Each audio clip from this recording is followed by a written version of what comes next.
Hey, how are you? Glad that you're here. I just want to do a really quick recap and kind of, what we were talking about the last week or so, and then we're going to move forward. It's really, really fun, and I think it's going to mean a lot, okay? So we've been talking about motivation, right? And a lot of you are coming into our group or my community, my email, and I'm talking about motivating your child to read. Deciding if you want to do something or not, and you go through a big thought process like, is this really something I want to do, or is this not something I want to do? How do I feel about it? It becomes internal, right? It's kind of an internal thing. You're kind of going through those pros and cons, right? And over time, when you keep repeating yourself, when you come to a point, to a negative, like, no, I don't want to do this, like reading, because that's what we're all about, right? It's about reading, and you over and over connect that I don't want to read to the emotion of like, there's no way, I don't feel good about myself. When you do that over time, you have a belief. You develop a belief like, I really don't like reading. And so whenever you go near a book, or your child goes near a book, they're like, no. Your subconscious brain says, no, remember, you don't like to read, so just leave that book alone for right now, right? And so remember, our three basic survival beliefs with is not worthy, or not feeling like you are living up to the same level as your peers. And I'm talking about our kids, or their peers. Even you as mom, you're not living up to all the Instagram photos that you see of these perfect families. And how does that make you feel? It makes you feel not good enough, right? Or not feeling safe. If your child doesn't feel safe around a group of friends, that maybe they're going to say something mean or nasty to them, and it hurts his heart, and that's not feeling safe within that crowd. Or safety of coming home and not having mom or dad at home, or even for yourself, not feeling safe to speak your mind, to speak up among your friends, whether it's on Facebook or Instagram, or if you are doing person-to-person communication, because for fear of judgment.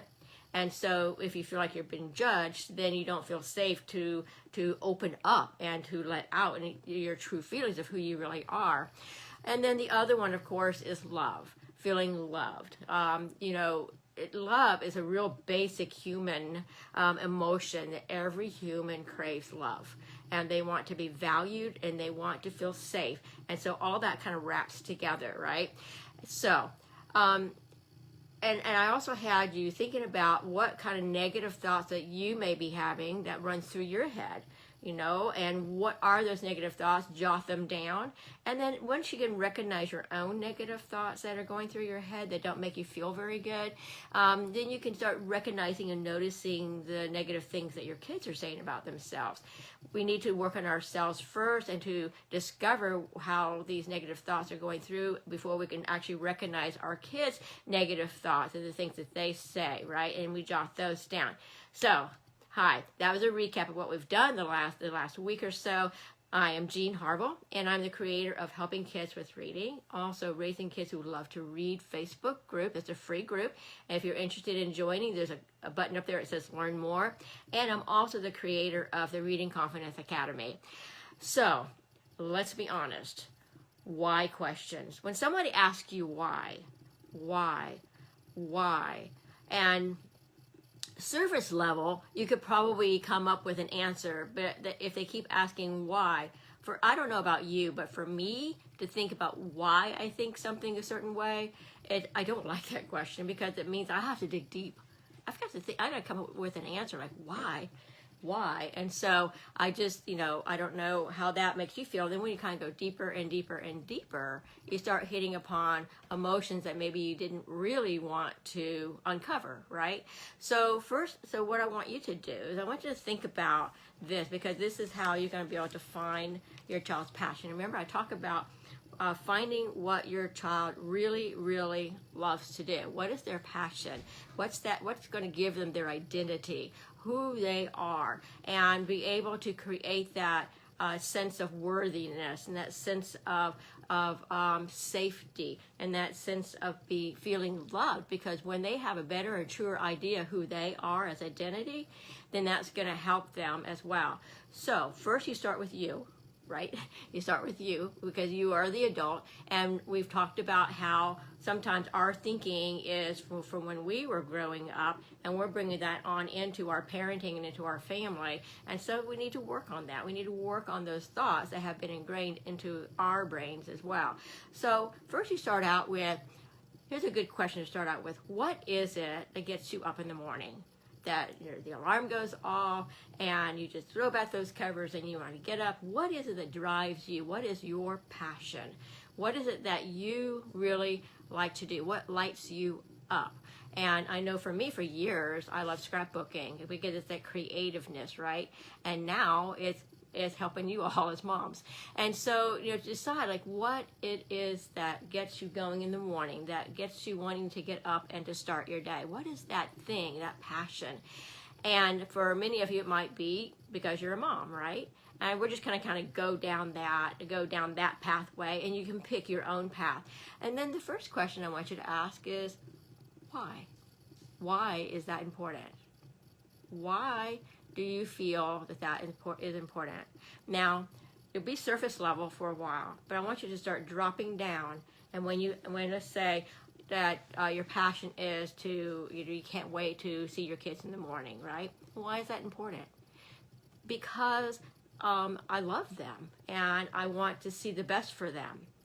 Why is seeing the best for them important? Why is that important? And so you answer the next why, because you want to see them succeed. You want them to be happy in their life. Why is that important? Because I found, and then you start dropping into, well, because why is it important to be successful, to be happy? And you say, well, because I want them to find a job and be fulfilling and be a part of society. Why is being part of society important? Why? And you say, well, because and you just keep going down, and you're going to find yourself all of a sudden flipping from them to you. And this is really what you want to do. You want to go down at least 7 layers of why, and see where that takes you. And I would love for you, if you want to be raw about it and want to be true about it, jot down in the comments, like, where did you land? Where did you end up? Because there is a core belief within you. We start up here, we cover it up, but if you start breaking it down, why, down at least 7 times, you will land on who you truly are and what your true core beliefs are. It's really fascinating, absolutely fascinating. Don't be afraid of it, because it just uncovers like the core who you are. You keep going through those levels. After you have done that, and of course depending on the age of your child, sometimes why questions can be confusing for them. But if you have a child who can intellectually think this through, you can start doing that with them. You start out with, why do you like playing computer games? Why? And then, and then you kind of keep asking those why questions and pulling in what they said with their words into that why question, that next why question, and really come down to their core value of who and how they see themselves. It's really, really uncovering if you can do that. And it's very, it just gives you really a good sense of who your child is, okay? So give it a try and really take yourself deep on it. And if you can't get through, all the questions at one sitting, that's fine. Ask your question, jot it down, go do something else, mull it over in your head. Why is that? Think about it. Hi, Jasmine. And think about that, and then go back and write it down, and then ask yourself the next why question. Go do something else if you need to. Really, really pull it through. Really think about it. And when you start going down all those levels, it'll be really interesting. If you don't want to tell me what the level is you finally found, or if you just want to say, I did the exercise, that would be awesome. Because I think that when we all go through that, hey, Jasmine, I'm so glad you're here. Thanks for watching live. And that reminds me, for people who watch live, when you watch something live, you actually retain a lot more. You retain 80 to 90% of what is being said. For those who watch replays, they only retain about 35% of the information. And these are studies that have been done. And I just wanted to just commend you. Thank you, Jasmine, for showing up live. So it's really interesting. So if you are watching something on a replay, which I know a lot of you watch the videos on replay, and I totally get that, because being a busy mom is a busy mom. And I totally get that. But just hear that oftentimes that you only retain about 35% of what's being said to you. Not only is it because that's just the way it is for the replay, but you have other things that are going on that distract your attention as well. So anyway, so I wanted to, I try to go live 2 times a week, and I don't always hit my days. This week has been extremely busy for me. I've had six things in a row to do, starting at 11 o'clock, and I'm like, so I've been putting my lives earlier, and then yesterday was just a total train wreck, just even trying to get on live, so I'm doing it today. So I will get my 2 lives, and I will try to be consistent on Tuesdays and Thursdays around that noontime hour, and sometimes I do have to shift it, so I do apologize for that. But I usually will, and I will put the lives for this week into an email and mail that out as well. So if you're on my email list, you'll be getting them there as well. So anyway, and one more, just this really exciting thing that's coming up. I just wanted to make you aware of it, and I've decided that in December, I'm going to run a 3-part virtual live workshops. There's 3 workshops, okay? And they are going to be all around, motivating our kids. It's going to be discover your kids' learning power, like what is their passion, find out what's holding them back, and then like what is going through their brain, and then reclaim their motivation to read, like using brain-based reading skills, the way I teach reading through the multisensory method.